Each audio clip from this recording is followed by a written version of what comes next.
pleasure to have you with us here on RT today. I'm Rory Souchet. Western nations have begun a crusade of support for the Syrian rebels. Britain says it will discuss the lifting of an EU arms embargo to start funneling weapons to the opposition. France, the first country to recognise the newly formed anti-regime alliance, the National Coalition, is also pushing for supplies of, quote, defensive arms. The Syrian opposition is now in London lobbying for more support to overthrow the Assad government. Britain wants to see a clear plan of political transition from the alliance and could be next in line to officially recognise the new group. Just a day ago, Turkey gave the rebels a major boost by recognising them as the legitimate representative of the country's people. Let's get more on this now from Syrian affairs commentator Ammar Waqqaf, joining us live from London. Good to see you. Thanks for coming on the programme today. How inclined do you think European nations will be to be giving the green light to direct weapon supplies to the opposition? Well, there has been a major rebranding effort that took place with the Syrian National Coalition, the new holder of the SNC trade name, if you want to put it that way. Basically, a whole new department was established, over the ruins of the former one, which is the Syrian National.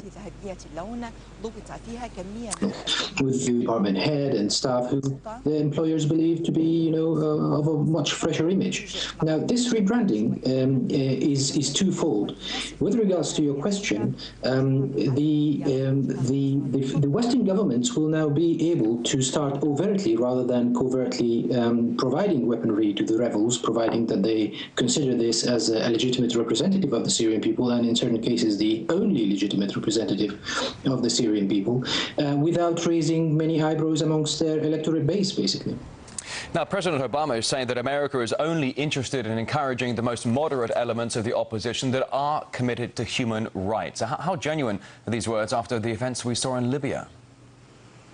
Again, this is part of the rebranding. I mean, we've, with regards to the new figureheads that we are seeing now emerging, on the surface, basically, we are led to believe that the plan for reuniting the Syrian opposition has been, suggested by the former dissident MP Riyad Saif, i.e. to tell the people that this is Syrian bread and butter.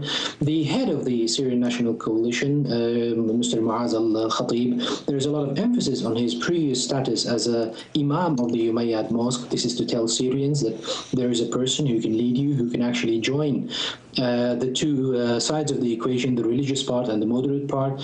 There is also emphasis on the previously famous political families like the Atassi family. Basically, this is very much in line of what President Obama said. They're trying to rebrand this as not a hawkish sort of organization, but a sort of moderate organization, in order to tell not only the electorate in the West, but also Syrian consumers of this new product, which is the same product, which is again to try and topple the current Syrian government, whatever the cost may be, that this is a product to buy into. The problem we're having, or this new coalition is having, obviously, is that the only employers, the employers of this new department, so to speak, are anyone but the Syrian voters and the Syrian taxpayers.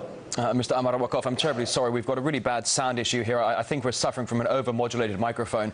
Syrian affairs commentator Ammar Waqqaf will try and re-establish this connection with you very shortly. Thank you for your patience. Thanks for coming on. Thank you.